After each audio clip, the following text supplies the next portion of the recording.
साथियों, इन सरकारों ने, भाजपा की सरकार बुलडोजर की सरकार नहीं, यह आतंकवादियों की सरकार है, अपनी आवाम को गुलाम बनाकर रखा है। यही वो स्पीच है जिसका खामियाजा आकाश आनंद को झेलना पड़ा है और बसपा सुप्रीमो मायावती ने इन्हें सारे पदों से बर्खास्त कर दिया है। उत्तर प्रदेश के सीतापुर में बीएसपी प्रत्याशी के समर्थन में चुनावी जनसभा को संबोधित करते हुए आकाश आनंद ने बीजेपी को लेकर कंट्रोवर्शियल बयान दिया था। उन्होंने कहा था कि बीजेपी की सरकार बुलडोजर की सरकार नहीं, आतंकवादियों की सरकार है। इसके बाद उन पर एफआईआर भी दर्ज हुई। मायावती ने लिखा है, जब तक आकाश आनंद पूरी तरह से मैच्योर नहीं हो जाते, उन्हें दोनों अहम जिम्मेदारियों से अलग किया जा रहा है, यानी नेशनल कोऑर्डिनेटर के पद से और अपने उत्तराधिकारी के ऐलान को वापस भी ले लिया है। सवाल यह है, जब आकाश मैच्योर नहीं थे तो आपने उन्हें इतने बड़े पद सौंपे ही क्यों? कहीं ऐसा तो नहीं कि आकाश की रैलियों से और उनके भाषणों से जिस पार्टी को नुकसान हो रहा था उसी के दबाव में आपने ये कदम उठाया है? तो सवाल ये है कि आकाश आनंद पॉलिटिकली मैच्योर नहीं थे तो मायावती ने उन्हें अपना उत्तराधिकारी और पार्टी का नेशनल कोऑर्डिनेटर बनाकर गलती की थी, या अब उन्होंने आकाश को हटाकर बड़ी गलती कर दी है? जानेंगे इस वीडियो में। नमस्कार, मैं हेमंत और आप देख रहे हैं मॉलिटिक्स। परंतु आज भाजपा की सरकार के चलते हुए आज 30% युवा, पढ़ा लिखा युवा बेरोजगार घूम रहा है। साथियों, सरकार अब बदलनी नहीं है। सरकार को, ऐसी पार्टी को जड़ से निकालकर, उखाड़कर सत्ता से नहीं भारत से बाहर निकालने का समय आ गया है।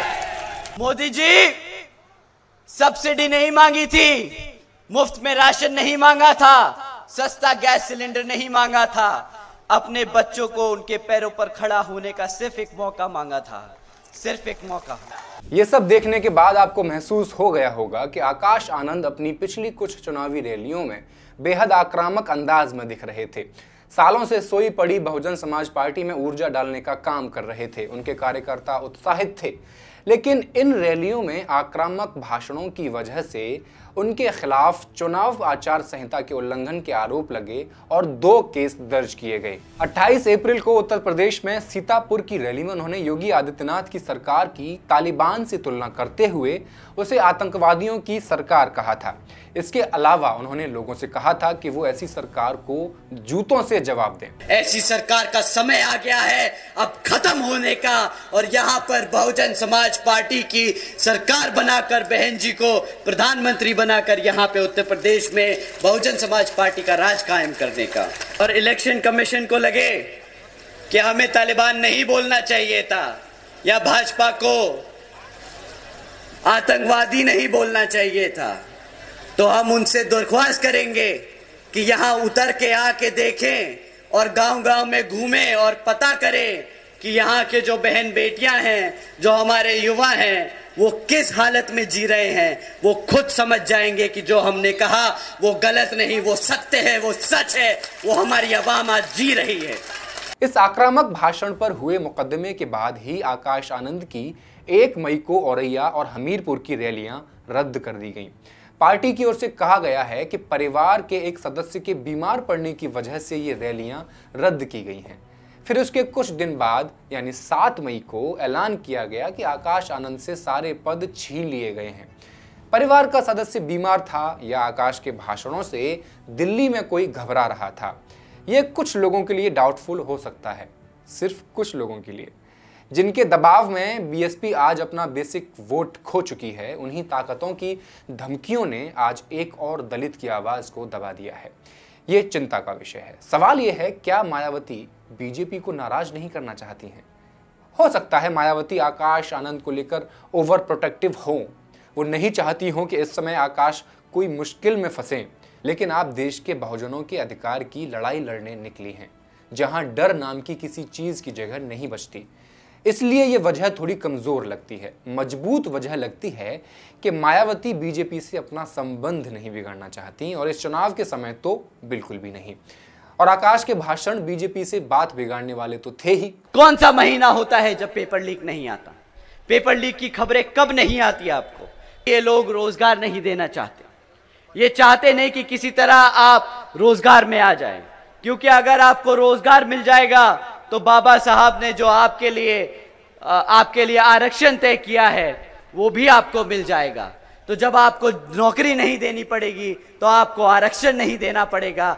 ये साथियों सोची समझी साजिश है इन लोगों की कि आपको आपकी पढ़ाई से, आपके इतिहास से, आपके आरक्षण से आपको दूर करना चाहते हैं। मायावती और उनकी पार्टी के लिए ये लोकसभा चुनाव करो या मरो का चुनाव है। 2019 के लोकसभा चुनाव में बीएसपी को मिले थे 3.67% वोट, जबकि वो यूपी में समाजवादी पार्टी के साथ मिलकर लड़ रही थी। पार्टी ने 10 सीटें भी जीती थी, जबकि 2022 के विधानसभा चुनाव में यूपी में वो सिर्फ 1 सीट ही जीत पाई। इस निराशाजनक प्रदर्शन के बाद बीएसपी ने बीजेपी के खिलाफ अपने सुर नरम कर लिए थे। राजनीतिक गलियारों में बीएसपी को बीजेपी की टीम बी कहा जाने लगा। लेकिन इस चुनाव प्रचार के दौरान आकाश आनंद जिस तरह से आक्रामक शैली में भाषण दे रहे थे, उससे मायावती को लग गया था कि फायदा समाजवादी पार्टी को होता दिख रहा है। शायद यही वजह है कि मायावती ने आकाश आनंद को नेशनल कोऑर्डिनेटर के पद से हटाकर हालात संभालने की कोशिश की है। पिछले दिनों बीबीसी से बातचीत में आकाश आनंद ने इन आरोपों से इनकार किया था कि बीएसपी बीजेपी की बी टीम है।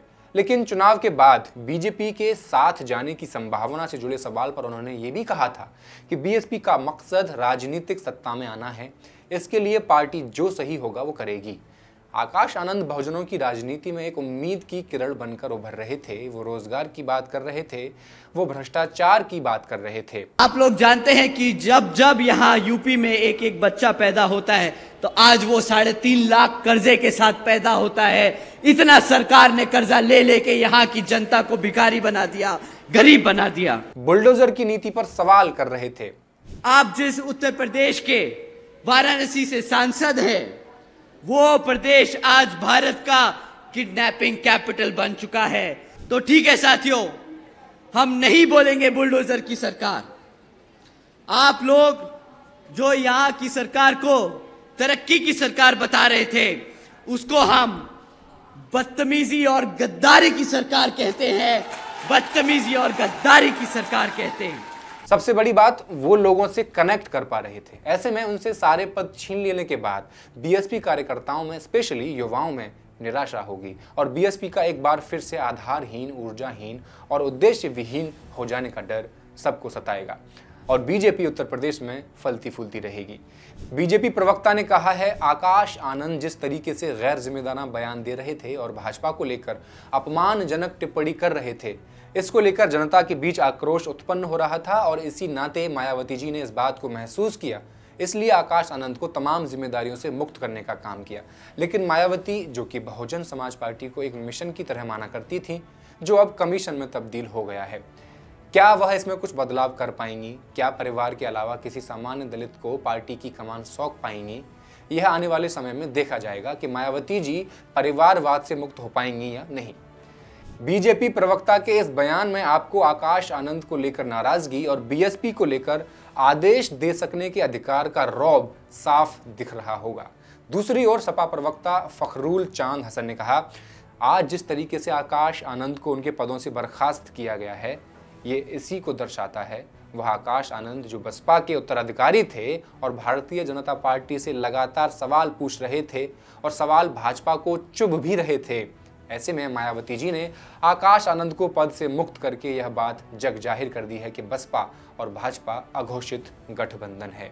जनता सब देख रही है और जवाब देने का काम इस चुनाव में करेगी। विचार करने वाली बात है, बहुजन समाज पार्टी कोई प्राइवेट लिमिटेड कंपनी तो है नहीं कि जब मायावती का मन किया तब जो निर्णय करना चाहती है वैसा निर्णय कर देती है।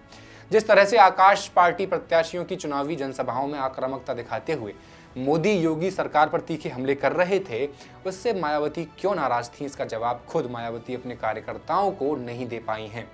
क्या मैच्योर होना कोई सेटिस्फैक्टरी रीजन हो सकता है या बीजेपी की डर वाली बात ही सही है? कमेंट करके बताइए। चैनल को सब्सक्राइब कर लीजिए। मैं हूं हेमंत, नमस्कार।